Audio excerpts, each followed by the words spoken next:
Halo semuanya, saya Devi. Welcome back to my channel. Hari ini kita akan membahas kasus gila lain yang begitu mengerikan sekaligus membingungkan yang terjadi di kota Bekasi pada tahun 2014 silam. Kasus ini sempat menghebohkan masyarakat dan media massa pada saat itu. Tetapi sebelumnya, saya ingatkan kembali bahwa kisah yang ada dalam video ini adalah berdasarkan kisah nyata, bukan film. Jadi, langsung saja, mari kita bahas.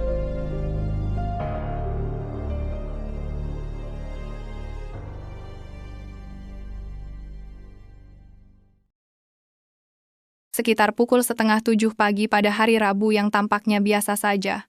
Hari itu tanggal 5 Maret tahun 2014 lokasi di sekitar Jalan Tol Bintara arah Cikunir, Bekasi. Dua petugas derek jasa marga mengemudi menuju Pondok Indah. Saat berkendara, salah satu dari mereka melihat penampakan yang tidak biasa di pinggir jalan raya. Pada awalnya mereka menduga bahwa itu adalah patung manekin yang dibuang oleh seseorang. Tetapi mereka ragu. Truk berhenti dan mundur sedikit untuk memastikan penampakan yang tampaknya membuat mereka penasaran. Dan benar saja, apa yang mereka temukan jauh lebih mengerikan daripada apa yang mereka bayangkan. Itu bukanlah manekin tetapi mayat tubuh wanita yang tergeletak diam dengan wajah biru menghitam, rambut berantakan mengenakan kemeja putih dan celana panjang hitam. Gelang karet merah dengan tulisan Java Jazz terlihat di lengan kiri. Kondisi tubuhnya sangat parah sehingga mereka kesulitan mengenali wajahnya. Dengan rasa ketakutan salah satu pria itu menelepon polisi untuk melaporkan kejadian aneh yang baru saja mereka temui. Dalam beberapa menit petugas patroli tol tiba dengan cepat menutupi tubuh mayat dengan kain. Beberapa saat kemudian polisi muncul di lokasi kejadian. Wajahnya biru hampir tidak bisa dikenali dan dipenuhi lalat. Namun anehnya tidak ada bau yang kuat, menandakan bahwa mayat itu belum lama meninggal. Kecurigaan awal adalah tubuh wanita itu adalah korban pembunuhan sebelum akhirnya dibuang di tepi jalan. Jenazah dengan cepat dibawa ke rumah sakit untuk diautopsi dan diidentifikasi. Berkat sidik jari dan gelang khas korban, segera diketahui bahwa korban adalah Ade Sarah Angelina Suroto yang baru berusia 19 tahun. Sistem kartu identitas canggih EKTP memainkan peran penting dalam identifikasi cepat. Sistem ini mengharuskan setiap sidik jari warga negara direkam dan disimpan secara terpusat yang memungkinkan pihak polisi mengetahui data korban walaupun tanpa mengenali wajahnya. Gelang karet merah memberikan petunjuk penting tentang kejadian sebelum insiden terjadi. Diketahui bahwa gelang itu dia dapatkan dari festival jazz lokal yang korban tonton beberapa hari sebelumnya. Ini dikonfirmasi segera setelah rincian data korban dilaporkan ke Polres Bekasi. Diketahui bahwa korban beralamatkan di Jalan Layur, Rawamangun, Jakarta Timur. Ade Sarah adalah mahasiswi semester 2 yang unggul di kampus Bunda Mulia jurusan psikologi. Dia memiliki hasrat untuk belajar bahasa Jerman dan secara rutin mengikuti kelas malam di Goethe Institut Jakarta. Putri tunggal dari Bapak Suroto dan Elizabeth Diana, dia terakhir terlihat oleh orang tuanya di stasiun pada tanggal 3 Maret 2014 sebelum pergi untuk mengikuti kelas bahasa Jermannya. Para petugas menghadapi tugas suram untuk menyampaikan berita yang menghancurkan ini secara langsung kepada orang tua Ade Sarah. Otopsi telah mengungkapkan kebenaran yang mengerikan. Tubuhnya memiliki banyak luka yang disebabkan oleh trauma tekanan darah yang ditimbulkan selama periode menjelang kematiannya. Itu adalah indikasi yang jelas dari pembunuhan. Sehari sebelumnya, pada tanggal 2 Maret, dia telah menghadiri festival Java Jazz. Menikmati acara tersebut seperti mahasiswa lainnya. Dia men-tweet online tentang acara tersebut dan tidak menyadari nasib gelap yang menunggunya setelahnya. Ayahnya benar-benar terkejut dan sedih dengan berita itu. Bingung oleh kenyataan bahwa dia baru saja melaporkan Ade Sarah hilang di hari sebelumnya. Lalu petugas muncul di depan pintu mereka dengan berita suram tentang takdirnya. Pada hari Senin tanggal 3 Maret 2014, Ade Sarah berpamitan kepada ayahnya Suroto, yang mengantarnya ke stasiun Klender agar ia dapat naik kereta ke kampus. Ia berencana untuk menghadiri kelas bahasa Jerman di Goethe Institut pada pukul 6.30 malam. Ini adalah terakhir kali orang tuanya melihatnya dalam keadaan hidup. Beberapa sumber menyatakan bahwa Ade Sarah menyebutkan bahwa ia akan menginap di rumah seorang teman malam itu. Keesokan harinya, tanggal 4 Maret, ayahnya tidak bisa menghubungi Ade Sarah. Awalnya berpikir mungkin ada masalah dengan telepon genggamnya. Mungkin baterainya mati. Ia berharap dapat menghubunginya nanti, tetapi pada pukul 10 malam Ade Sarah tetap tidak bisa dihubungi. Ayah Ade Sarah yang putus asa pergi mencari putrinya dengan memeriksa tempat-tempat yang menurutnya mungkin dia ada di sana. Bertanya kepada teman-temannya di sekolah bahasa Jerman, tetapi dia tidak ditemukan. Keluarga Ade Sarah membuat laporan orang hilang keesokan harinya. Tetapi justru mereka mendapatkan kabar buruk tentang penemuan jasad yang kemungkinan itu adalah orang hilang yang mereka cari. Ketika orang tua Ade Sarah dibawa untuk mengidentifikasi jasadnya, pada awalnya mereka tidak dapat mengenalinya karena kondisinya sangat parah. Wajah Ade Sarah menghitam seluruhnya dan tubuhnya penuh luka.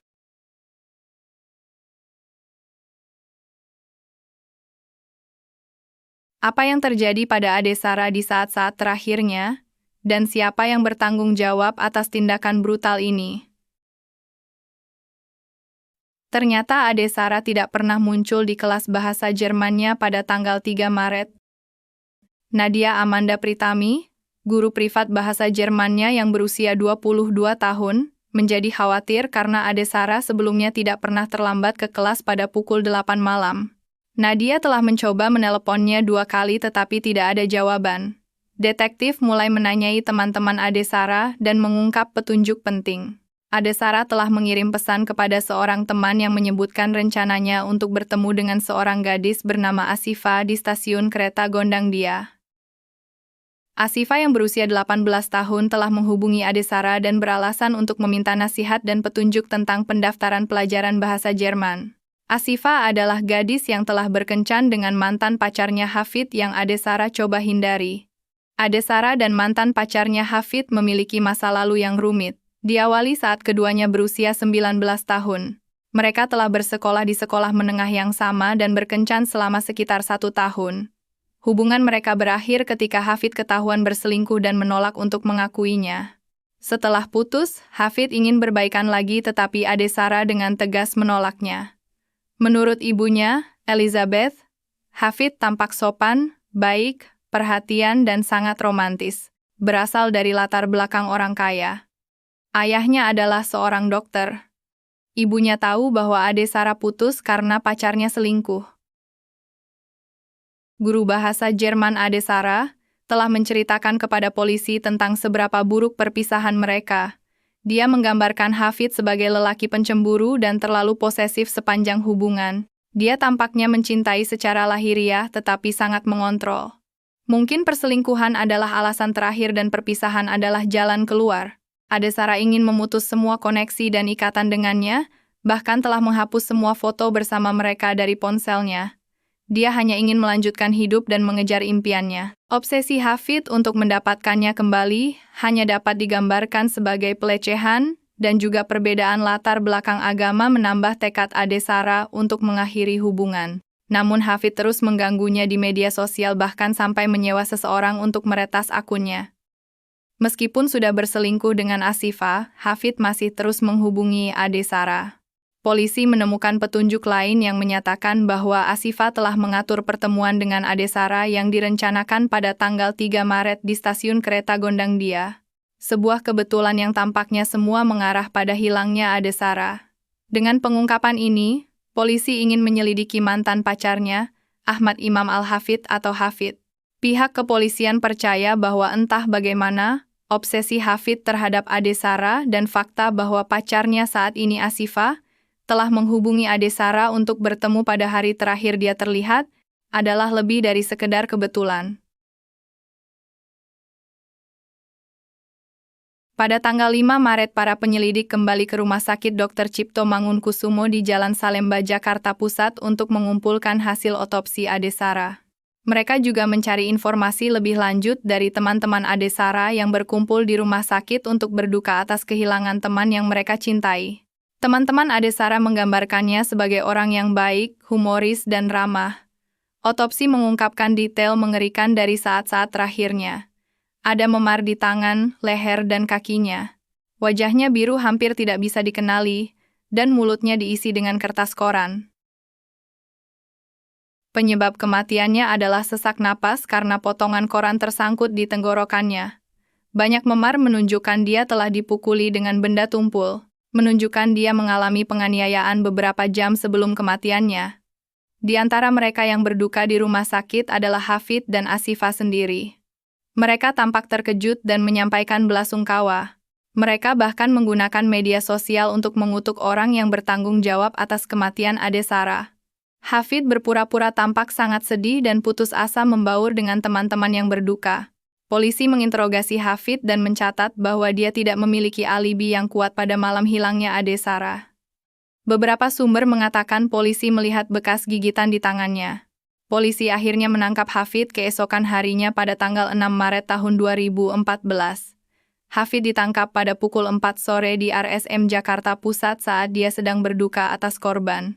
Tidak butuh waktu lama bagi Hafid untuk mengakui semua perbuatannya. Selama pemeriksaan, dia memberitahu polisi tentang keterlibatan pacar barunya Asifah, dan dia ditangkap 1 jam kemudian di Universitas Kalbis Jakarta.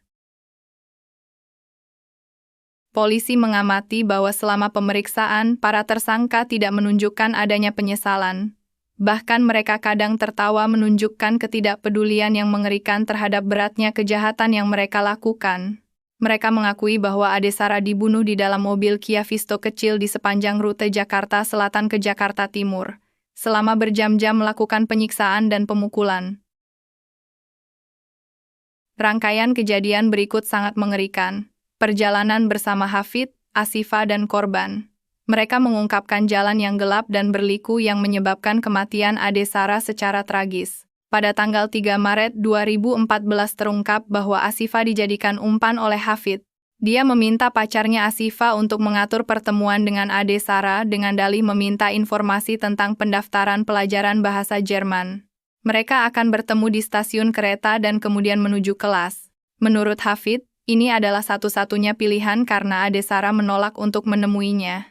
Menurut Asifah, mereka berencana untuk menculik Ade Sarah, mungkin hanya sebagai rencana untuk memberi sedikit pelajaran kepadanya. Pertemuan itu terjadi sekitar pukul 5.30 sore. Ketika Ade Sarah bertemu Asifah, dia terlihat ramah dan berterima kasih karena mau membantunya. Tetapi segera setelah itu Hafid berpura-pura secara kebetulan berada di daerah itu dan menawari mereka tumpangan. Tidak jelas apa yang Asifah katakan padanya, tetapi entah bagaimana dia meyakinkan Ade Sarah untuk masuk ke dalam mobil. Seperti yang diharapkan atau mungkin tidak, Hafid mengantar mereka ke pelajaran bahasa Jerman di daerah Menteng di Jakarta Pusat. Kedua wanita itu turun dari mobil. Tak lama Hafid dan Asifah berpura-pura bertengkar, di mana dia meminta Asifah untuk kembali ke dalam mobil. Asifah tampak kesal memohon pada Ade Sarah untuk tidak membiarkannya kembali ke kendaraan sendirian. Tidak jelas kata-kata apa yang diucapkan Asifah, tetapi entah mengapa, Ade Sarah akhirnya kembali masuk ke dalam mobil.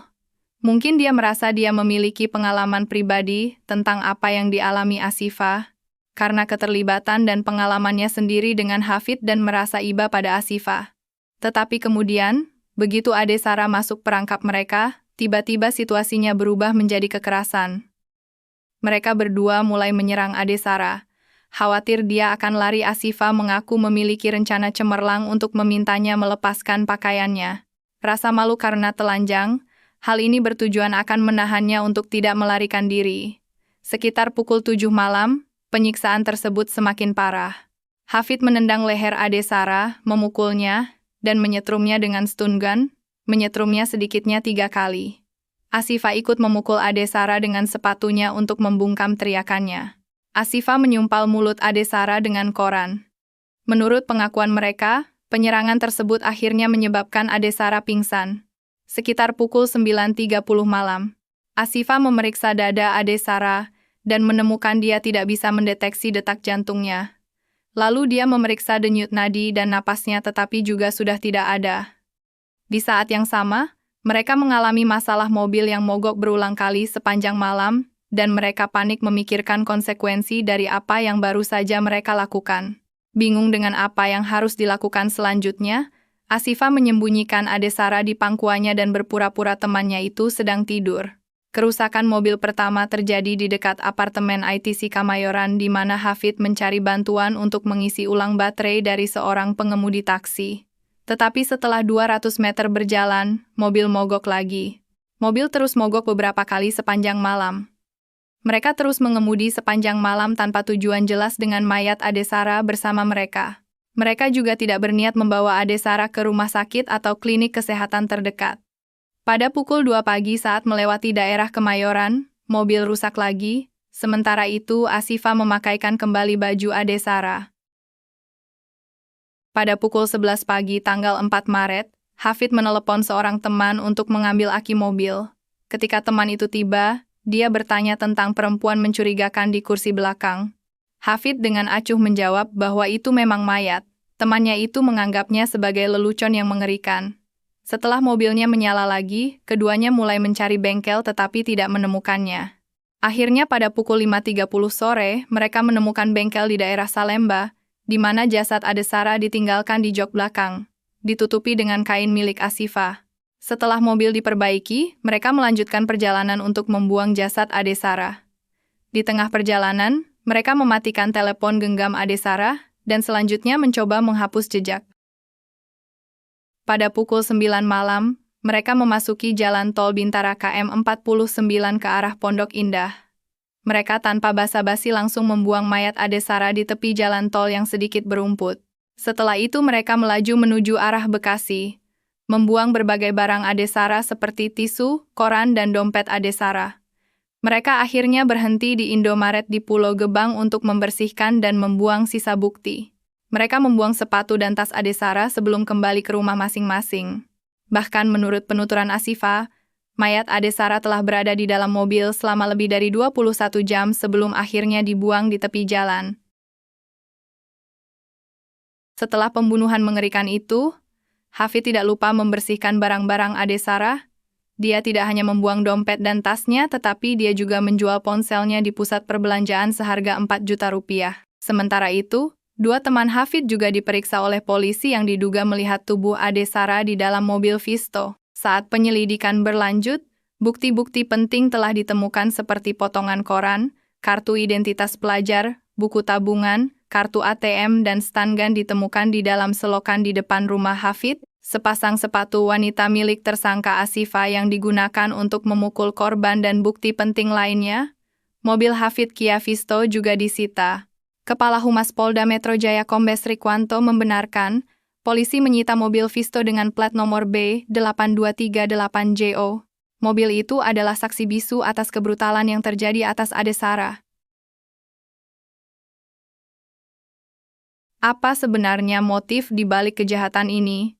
Menurut polisi, motivasi Hafid berasal dari frustrasi penolakan untuk rujuk dan berkomunikasi dengan Ade Sara setelah putus. Dia tidak bisa menerima bahwa dia ingin move on, dan bahwa dia semakin frustrasi dari hari ke hari.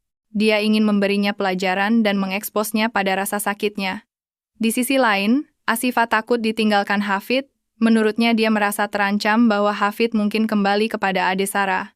Pada beberapa kesempatan dia juga mengaku sebagai korban, tetapi dialah yang memiliki ide untuk mempermalukan Ade Sara dan melepaskan pakaiannya, dan dia jugalah yang memasukkan kertas koran ke mulut Ade Sara yang merupakan penyebab utama kematiannya, meskipun mereka mengklaim bahwa niat awalnya hanya untuk menculik Ade Sara. Keberadaan stun gun dan pemukulan yang mereka lakukan dalam jangka waktu yang lama menunjukkan fakta sebaliknya. Bagaimana mungkin mereka tidak mencari bantuan selama berjam-jam dan bahkan lalu menjual teleponnya, membuang barang-barangnya dan membuangnya di pinggir jalan seperti sampah. Sangat kejam.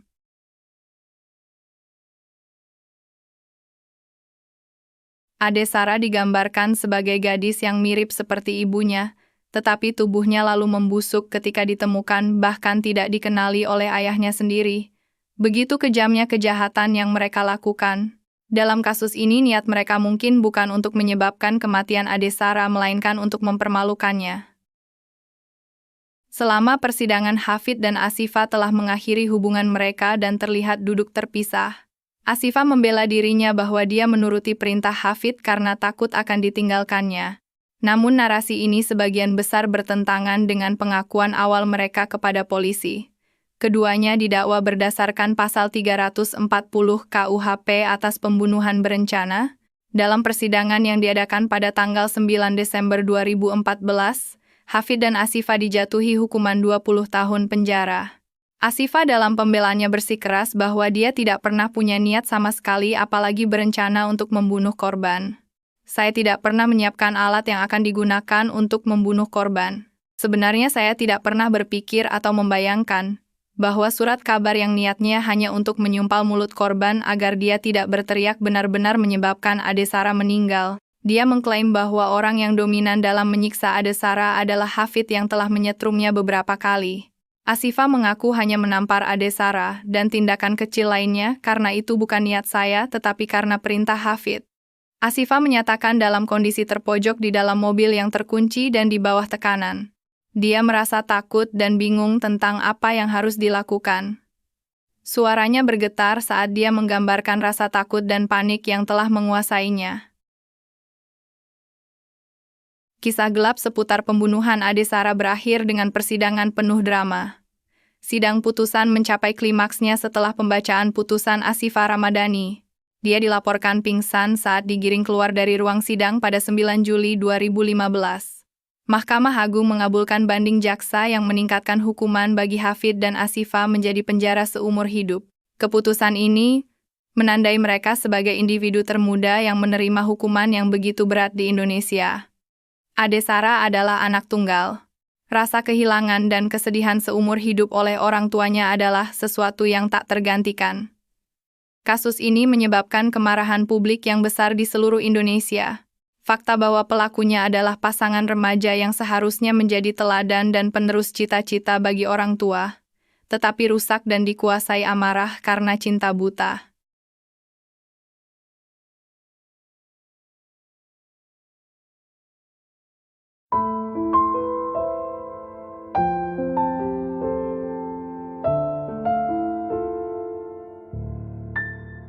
Demikianlah guys, kisah tragis yang dialami oleh gadis muda dan cantik Ade Sarah yang baik hati dan memiliki impian yang besar, tetapi harus berakhir di tangan kekasih dan temannya sendiri. Dari kisah ini, semoga kita bisa mengambil sisi positif agar kita terhindar dari hal-hal yang merugikan diri sendiri dan orang lain. Oke guys, jika Anda menikmati video ini, jangan lupa klik tombol subscribe-nya. Terima kasih. Bye-bye.